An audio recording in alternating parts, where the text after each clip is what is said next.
So we just made it to the track, and we were trying to come up with an idea of a video a couple days ago. And Tina mentioned when Cletus was talking about the 99s, and Sam had to like, hey, are you guys gonna put the 99s in there? So we're gonna do a video on that. No, we're not putting 99s in, but we are going to rejet the boat.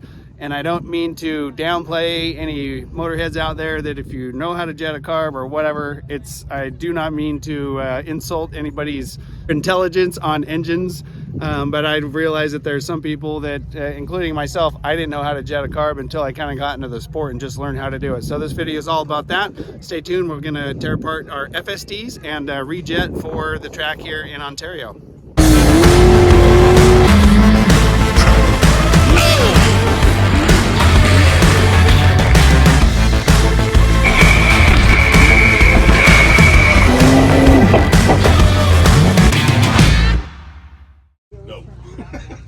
There they are, the world famous 99s. So yeah, just right off the Holley jet kit box there. So we run an FST all billet carburetor. We really like this thing.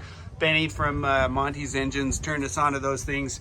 One of the really cool things about that is they have these easy access ports in the front and the back. So you just pull those out, drain the bowl, and then you get access to the jet. So that's what Kelly's going to work on right now. One of our issues is our distributor. We kind of have clearance on it, so we take the distributor cap on the front. Our little breather is kind of same thing, gets in the way, so we loosen that and rotate that down. But otherwise, super easy access to get the jets out of there. And where's that tool, Kelly? Right there on the tip of the paper. So this is the jet tool. We'll show you, see if that can focus. Focus. It's not focusing. Anyway, that is the jet tool. I don't know why it's not focusing.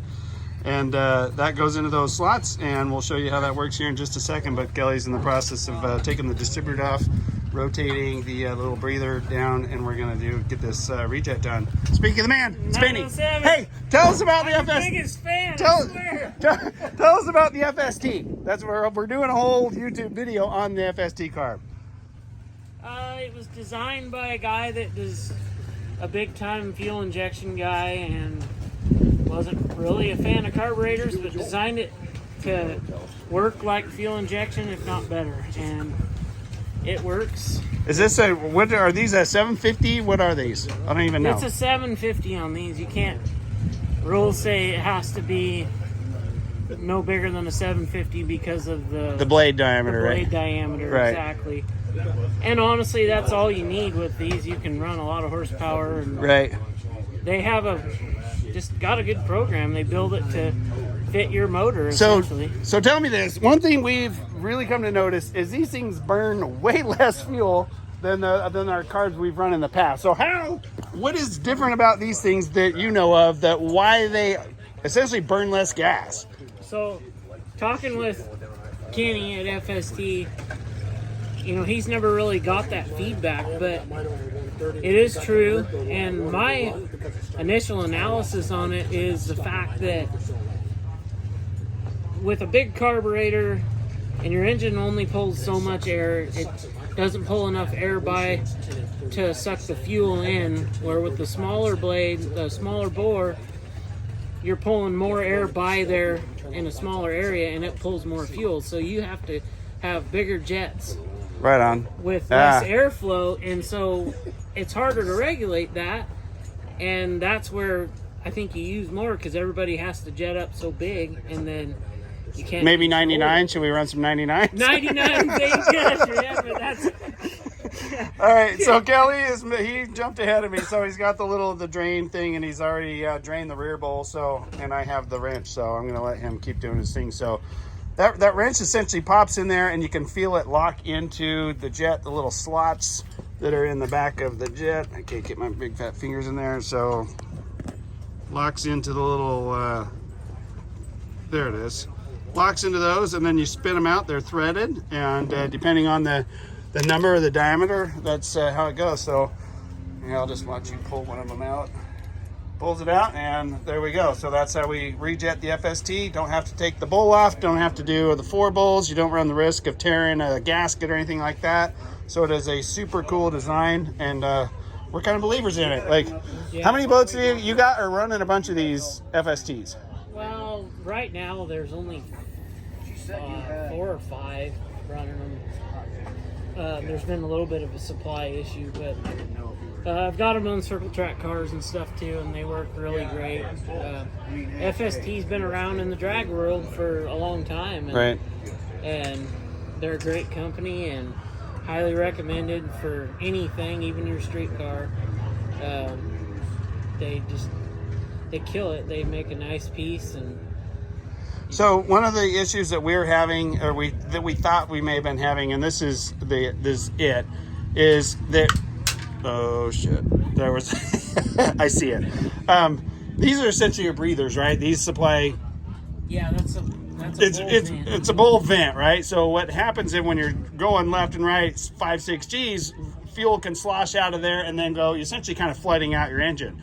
So these are essentially a crossover breather. You can see that these things it's cut up there. So we're essentially extending that vent way up here so that if fuel does slosh, hopefully it doesn't go all the way up and out and into your venturis down into the carburetor. So we did that as well as the rejet it.